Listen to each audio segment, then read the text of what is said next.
Folks, how you doing? How you feeling? Welcome to my YouTube channel, True Fernie. I am your host, True Fernie, and today I have a special pair. A pair I've been on the lookout, I've been on the hunt since last year, since it was released, and finally, I got my hands on the Jordan 6 in the Georgetown colorway. And from caveat right now, these are used, these are pre-owned. I haven't been able to find this shoe for free, but I was lucky enough to find a good deal on eBay. I ordered from eBay. The whole process is pretty much similar as, I've ordered from StockX before.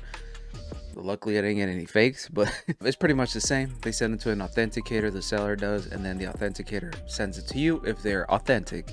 Honestly, I was expecting them to come in 2 days from today, but they came in 2 days ago. So the process was a little expedited, not because I decided, it just happened. So shout out to eBay for being on their game. I think it's one of the better experiences when it comes to finding shoes, because it's a little more authentic when it comes to seeing what the actual product looks like. I found out that in StockX, you're just looking at the product images rather than like the official product images, rather than what the actual shoe, the pair that you're buying looks like. So it's a little more transparent in that sense. And I ever since the whole issues with StockX sending fakes, and just the whole myriad of inconsistencies that StockX processes and in general just company has really pushed me away from ever using them. So from now on, I'm gonna stick to eBay whenever I buy these used pairs, usually like pairs that I've been looking for. Right now I'm looking for the Mars for her, the Jordan 6s, no, Jordan 5, sorry. Those are one of my favorite ones that I didn't pick up because I didn't have a job, right? I'd had to really think about how to spread my money. But now that I'm in a more stable financial situation, I'm getting my coins up and all that sort of stuff, I'm really looking for that. So I'm gonna try and find a good price. Right off the bat, I did get these below retail. I got these for a great discounted price. I made an offer to the buyer that they accepted, and I couldn't be happier with this purchase. So let's get straight into the unboxing video. All right, man, so right off the bat, beautiful box. This is one of my favorite boxes. Not entirely too sure what this type of style box is called. I know there's one that's called the Skyline. I'm guessing this is like the collage one. I really like it, man. This should literally just be framed on its own, and I'll probably put it up for display prominently over my other shoe boxes. But yeah, I like this, man. Like seeing a whole bunch of different other designs, like some Tinker Hatfield's designs here in the back, seeing some more of the promo from back in the day. It's just incredible, man, to be able to see this. Seeing some shots even of like when Michael Jordan was playing in the NBA. Just incredible, man. I love when stuff like this gets put on less of the important parts, which are the box. That's why I like the Lost and Found box. I like the Soulfly, the one that I have for the Air Jordan 13. Just different type of boxes, not the old regular Jordan boxers, or just whenever they had a little flavor to it. I think is really cool. But yes, we got this Jordan box, collage box. You can see it really well right there. Yeah, really cool, great condition, came with condition. Shout out to Urban Authentics over in, I believe they're in Ohio. Thank you for this really well preserved shoe. So bam, there we go. Now I've been looking for this shoe for quite some time, man. Like I've been looking up and down. Like I have notifications on specifically for this shoe, and I'm just so happy that I was able to find a great pair. It's used, I know, but still great pair, man. The Georgetown 6s.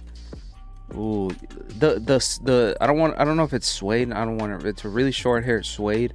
And what I really like about it is that it's a tough feeling sort of suede. It's not as soft.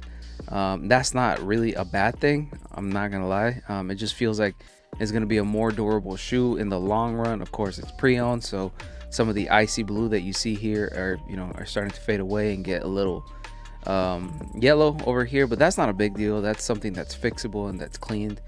that I can clean it and use some of the methods to bring back the icy blue on this. Not a big fan. I don't really care about the soles unless they're faded or very used, because nobody sees the soles, you know what I'm saying? But yeah, I really dig the blue colors here, the navy blue.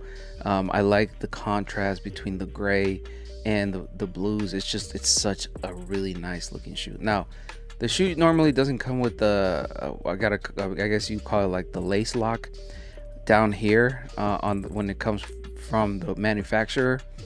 From Jordan, it usually comes up here. I might change it. I think this is a cool creative way that the other owner used it. I might just keep it like this, but yeah, it usually comes up there. The tongue, it looks like it has some breathable holes here if you're actually using these shoes to hoop. That's for airflow. I haven't worn them extensively, but they are really comfortable shoes. Something that I've never understood why the Jordan 6s have is this top part over here, this bulge coming out on the ankles. I know back in the day the technology was pretty not tested out as much when it comes to sneakers, especially basketball shoes, and I know that they thought that adding, you know, like thickness around the ankle would help support the ankle. But as we see now with modern shoes like the LeBron 20s, basically any signature shoe that an athlete has, they're most often than not low tops, because they kind of figured out that support for the ankle isn't necessarily up here. It's more also here on the Achilles more than anything. So you start seeing like less of these high top shoes for current NBA players. So I'm guessing this is why it's very bulky up here. That's when, you know, they thought that, hey, we need to add support in the ankle, just make this super stiff and like super bulky. It's still kind of cool. It differentiates it from the 7s. Of course, the 7s are a little more sleek, they don't have this bulge over here, but a lot of the stitching, a lot of the designs over here are pretty much the same, especially here in the midsole. Really nice shoe. I'm gonna go ahead and put them on because, I mean, why not, man? I already have them here. The back tab here, it's cool. It's plastic. I don't really know why I would ever use it. Of course, like, it kind of works as a shoehorn to put your shoe in, but I just prefer to use shoehorn because this is it's just stitched onto the suede, so this definitely can come out with wear. Yeah, just normal sock liner inside, just cotton. But how about we get this on feet and test them out. So overall, a really nice shoe. I really do like it. I like the colorway more than anything. But these ones, man, just like the hints of the navy blue, just they look so nice.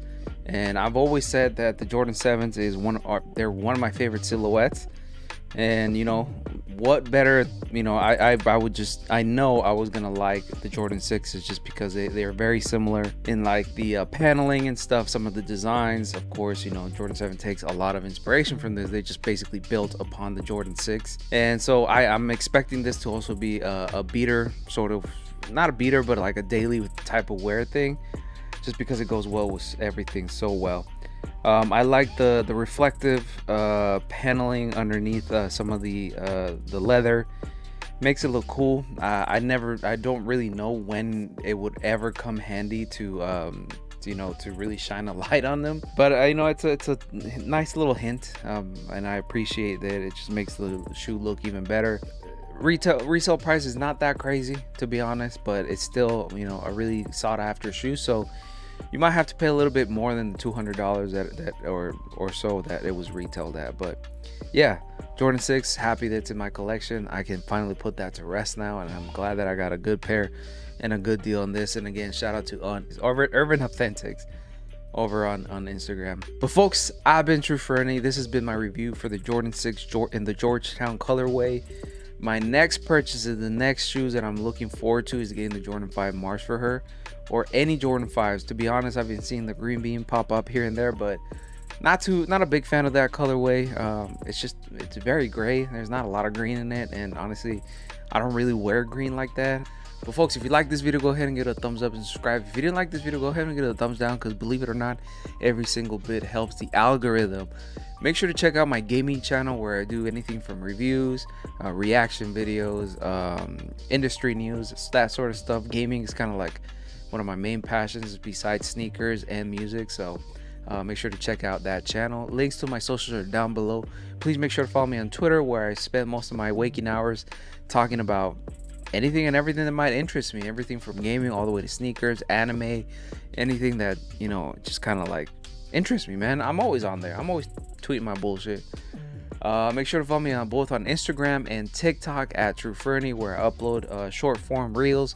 I upload fit pics, all this sort of stuff that's more of like fashion focused, and where I, you know, also spend most of my waking hours. So make sure to follow me on both those platforms. But folks, I've been TrueFernie.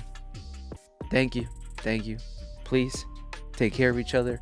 But again, always, most importantly, take care of yourself and your shoes. All right. Peace. Jordan 6, Georgetown. Great shoe.